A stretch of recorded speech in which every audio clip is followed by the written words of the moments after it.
Fans, this is Alex Auksher with Orange Amplifiers. I'm hanging out at the Tabernacle in Atlanta with the Decemberists, Colin Malloy and Chris Funk. How you guys doing? Good. After 5 studio albums and countless tours, the Decemberists are still continuing to impress their fans, critics, and gearheads alike with their skillful use of instrumentation and very artistic songwriting. Their newest album, entitled Hazards of Love, tells the story of a woman named Margaret, her shape-shifting lover William, his Fey Forest Queen mother, and a cold-blooded rake. I know I personally have a lot of favorite songs on this record, but really when you look at it as a whole, it's really one grand song. It's a story, it's almost a symphony. And I'm curious, what is your favorite part about this record? It maybe not necessarily a song, but you know, what did you take from this record and what did you put into it? Frankly, a lot of the guitar, and this is me being honest here, not just because we're doing an Orange interview, but a lot of the guitar tones, which also has to do a lot with our producer, right, Tucker Martin, and the microphone techniques that were employed. So we did a lot of room miking, which is really fun, and a lot of multi-miking of the amplifiers. Colin, I think, won the most interesting guitar tones on the record. The tone thing, that was totally accidental. I think it was a combo, really accidental. Like, we had that, the OR50 head in there, and we just kind of just cranked everything up, and then I was playing with this Gretsch Nashville. I wasn't even expecting to use it. I had my Les Paul that I was expecting, you know, just like doing all these kind of classic metal riffs, and then I was like, busted that out randomly, and it sounded so good with the Orange that I used it for the entire record. And so that's all I played, just the Gretsch through the Orange for the dirty stuff. Colin, you chose to work with the OR50 on this album, and that is, of course, our reissue amplifier. It's sort of a tribute that we did for our 40th anniversary to the series that made Orange famous back in the 70s, the OR series. I'm really curious, why did you want to use the OR50 on Hazards of Love? I like the OR50 because there's just little signals and pictures rather than numbers. So that on amplifiers, I don't do well with it. Pixel, that's what it's called. Yeah. That's what we call it. I like it, you know, just a fist and a weird squiggly line.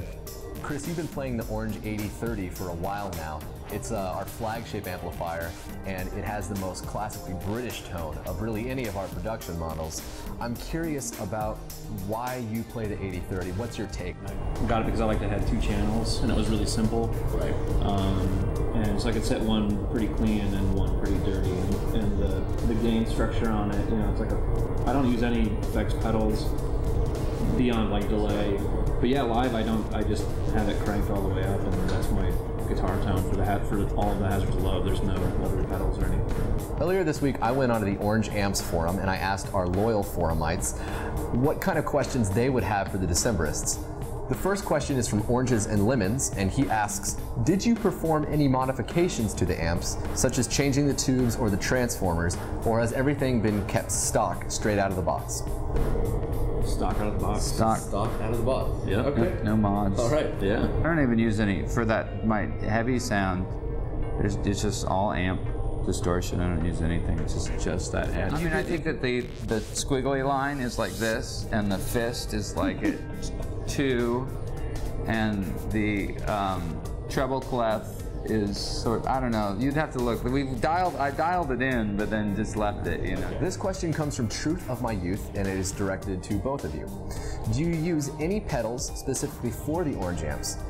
Anything to get certain tones or bring out certain elements of the amplifier? I don't use anything. I just use the amp, just the distortion from the head. I use a wah pedal for like about 10 seconds. Yeah, I mean, we have effect, so like delays and harmonic stuff.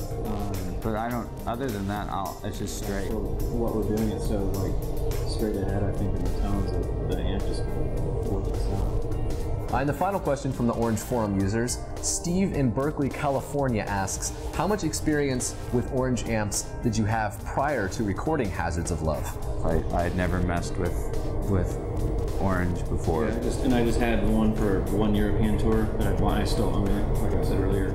We've been chatting with the Decemberists Chris Funk and Colin Malloy. Thank you guys very much for coming. I appreciate it, as well as the entire Orange community appreciates it. To find out more information about the OR50 or 8030 amplifier that the Decemberists have been using, log on to www.orangeamps.com, and to join the discussion about Orange amplifiers, click on the community link at the top of the page. And be sure to check out the Decemberists on their short-phased Hovel tour coming to a city near you.